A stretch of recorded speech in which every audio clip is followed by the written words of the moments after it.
all need to make smart decisions with our money. The Long-Term Investor podcast shows you how by distilling complex financial matters into easily digestible lessons. And now, here's your host, Chief Investment Officer at PlanCorp and the author of Making Money Simple, Peter Lazaroff. Welcome to the Long-Term Investor, proud member of the Retirement Podcast Network. This week, we're going to talk about Social Security in a way that builds on our previous two episodes. In episode 157, we talked about what it means to be a reserve currency and why the US dollar holds its dominant reserve currency position. And in episode 158, we built on some of those ideas and introduced important concepts from modern monetary theory to better understand our country's national debt. Now, in my opinion, there are few topics as broadly misunderstood as U.S. government spending, and as a result, many of the conversations around Social Security from a policy perspective are off the mark. I also think people lack the appropriate context for Social Security in their financial plan and their personal investment portfolio. So that's the goal of this episode, to help you understand how to think about Social Security within your financial plans and personal portfolios. But to do so, we must first understand the financial well-being of Social Security, as well as the potential policy changes that could impact the future of the program.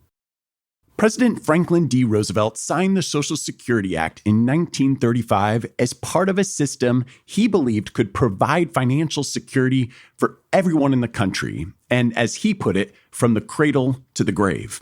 Because this was a massive financial proposal, FDR wanted to reinforce the idea that Social Security was self-sustaining, and so the Social Security Act of 1935 tied the payment of benefits to a payroll tax.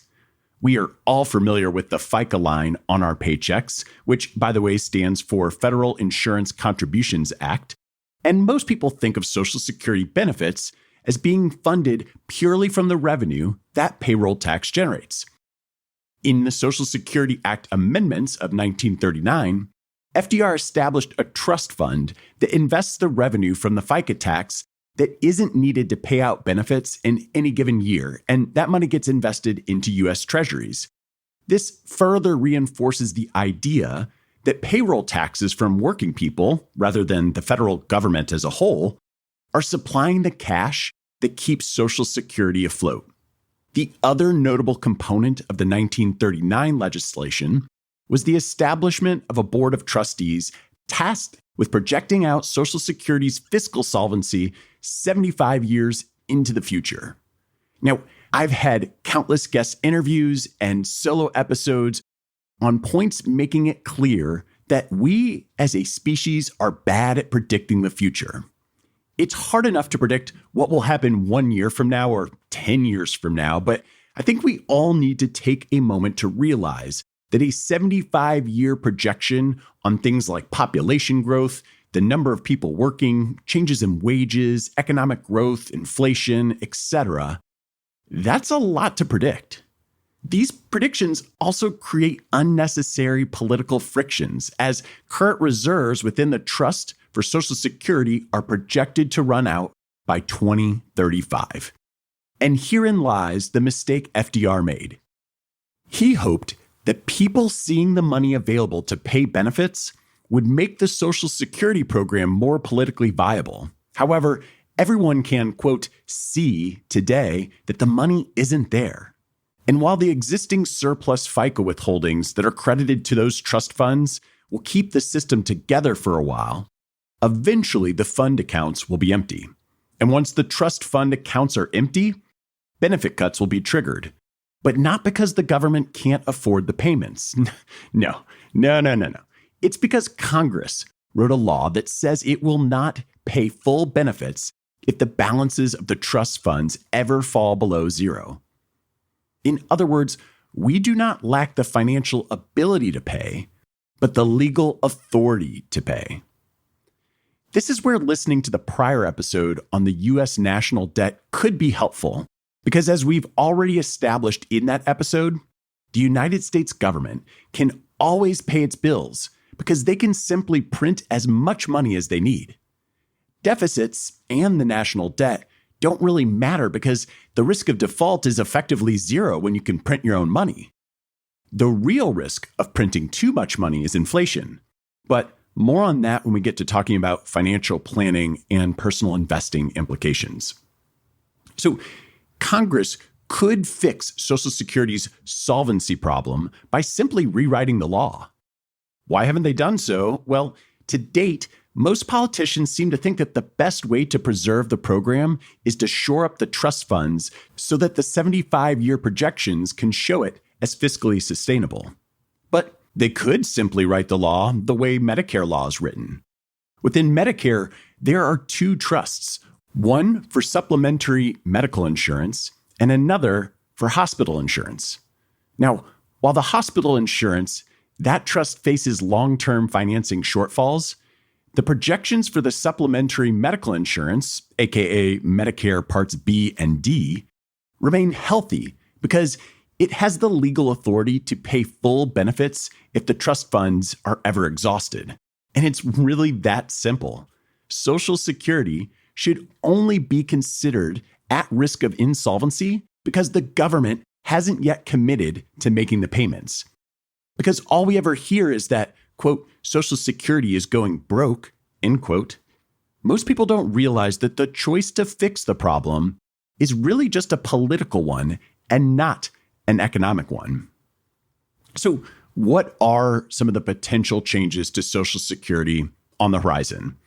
Even though rewriting the laws governing Social Security financing and payments would completely erase the issue of solvency, I think it's more likely that legislation is passed to reduce benefits, and that has real implications for your financial plan. I'm going to just share a few of the most commonly discussed ideas, but I really have no sense for the probability or timing of any of them coming to fruition. And as you hear me think out loud about these ideas, please trust me that I'm doing so without any political agenda. Instead, picture us sitting together in a client meeting, because this is probably how I would frame up possible changes that could impact your financial plan. Let's start with the proposal that seems to get the most airtime, at least from my perspective, and that's means testing Social Security, which would reduce or eliminate benefits for people with higher income or net worths. I've always thought this seems somewhat sensible, but I do sometimes wonder if changes like this could undermine the long-term support for the program, because people might then begin viewing Social Security as a welfare program rather than a universal entitlement program that it is today. And there is a huge difference between welfare and entitlement, but I'm going to set that tangent on the side for now. However, I can't see how politicians might like all the nuances and measurements involved with mean testings, because that gives them lots of things to debate and negotiate, and we've got to give the politicians something to argue about, right? In all seriousness, another idea that gets quite a bit of airtime is just changing the full retirement age for collecting full Social Security benefits. Not only does this reduce the amount of benefits a retiree receives over their lifetime, but it could also theoretically increase the number of years somebody works and continues paying FICA taxes. You could also point to the fact that people are living much longer than once before. However, there is also pretty concrete data showing that life expectancy is closely tied to income. I'm not saying that makes increasing the full retirement age right or wrong, but I do think it's worth noting as we begin to handicap different possibilities for future changes to Social Security. Increasing taxes, now that is always an option that is discussed. In 2024, earnings above $168,600 are exempt from Social Security's 6.2% payroll tax. Increasing that threshold would provide a relatively hassle-free way to increase tax revenues earmarked for Social Security benefits. It's hard to picture this type of thing happening anytime Republicans control Congress, but this is a change I'd expect to see at some point in time over longer horizons. And lastly, another lever to be pulled would be creating stricter disability benefits. And I feel like the criteria is already pretty strict, so I'm not entirely sure what the trade-off between stringency and savings to the program would really be. But I honestly don't let this idea distract me too much with clients, because I prefer that they rely on private disability policies in their working years while being fully self-insured for disability in retirement. With everything we've discussed today, it's time now to address the big question, and that is, how should you incorporate Social Security into your financial plan? I think different parts of planning require different assumptions about Social Security, and how aggressive you are with those assumptions really would come down to what sort of probabilities and timelines you assign to some of those suggestions I just laid out. Now, in my opinion, a place you should always include Social Security is in tax projections, particularly as it pertains to decisions around Roth conversions and large charitable donations. In my opinion, excluding Social Security income in any evaluation of the trade-offs between paying taxes today versus in the future would be very, very aggressive. Now, when you're performing Monte Carlo simulations to test how changing market conditions or other variables would affect your ability to meet your goals, I actually think it's best to exclude receiving Social Security.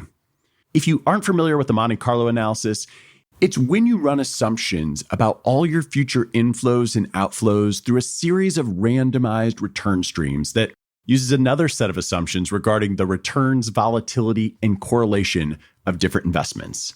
Yes, you heard me correctly. That's two entirely different sets of assumptions mentioned in a single sentence describing a Monte Carlo simulation.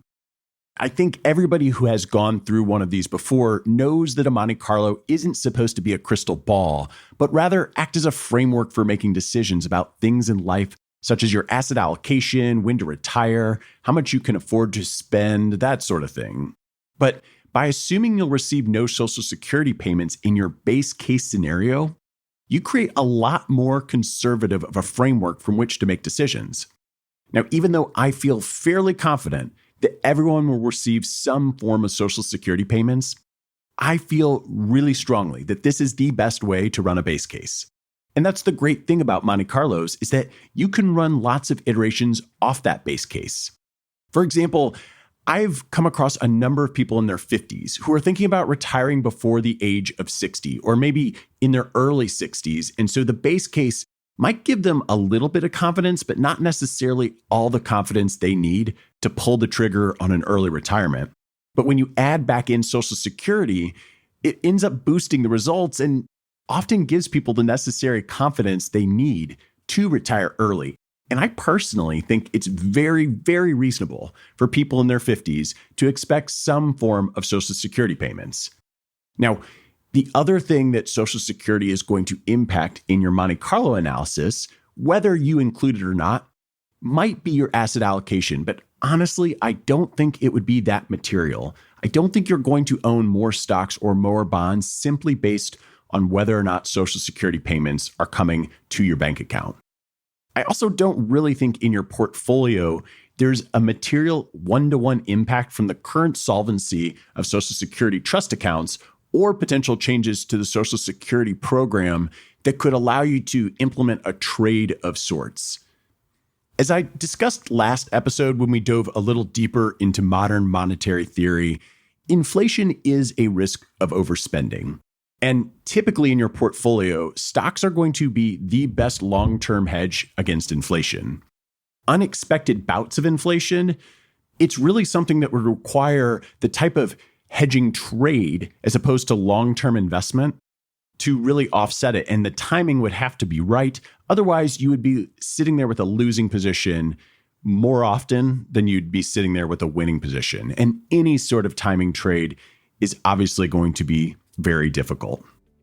I hope today's episode, along with some of the past prior ones, have helped given you some sort of clarity on today's monetary system, on fiscal policy. And if you're enjoying these episodes, I would greatly appreciate if you took the time to leave a review on Apple Podcasts or Spotify Podcasts. As always, you can find links and resources to everything mentioned in the show notes at thelongterminvestor.com. Thanks for listening, and until next time, to long-term investing. Thanks for listening to the Long-Term Investor Podcast. To access free financial resources and submit questions to be answered on the show, visit thelongterminvestor.com. Peter Lazaroff is an employee of PlanCorp and BrightPlan. All opinions expressed by Peter and any podcast guests are solely their own opinions and do not reflect the opinions of PlanCorp or BrightPlan. This podcast is for informational purposes only and should not be relied upon as a basis for investment decisions. Clients of PlanCorp and BrightPlan may maintain positions in the securities discussed in this podcast.